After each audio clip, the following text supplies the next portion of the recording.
जय जगन्नाथ सांग मैंने तो आसतु देखा आम ए कुआड़े बाहर देखु बर्तमान संध्या 6टा होगलानी तो आम टे बाहर आड़े बुलाया पड़े आमको घर बस बस बोर लगुला से भाविलु बाहर आड़े बुली आसबू। लोरिया भी बहुत शीघ्र ट्यूशन पलि आसला तो आपण मैंने देखिपे आम ए रास्ता क्रॉस करके लोरिया आज बहुत खुशी अच्छी कारण से सब बड़े घर बसिक रोला आज जेहेतु बाहर आड़े आसी मन बहुत खुशी। तो आपण मैंने देखिपे आम रास्त गला गोटे मंदिर देखा जाउची तो सेठी आम जाइथिलु जेहेतु राति गलानी आम मंदिर भीतर को जाई नथिलु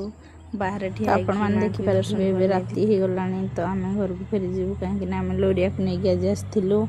से घर को फेरी जेहेतु आम घर पाखर मंदिर कम बाट तो से आम शीघ्र शीघ्र घर को पलि आसिलु। आ घर को आसला बेले देखिलु कि लाइन भी पलि आसला तो आम भाविलु बाहर बाट बाट दे घर को पलि जीवु तो से बाट दे देइतिली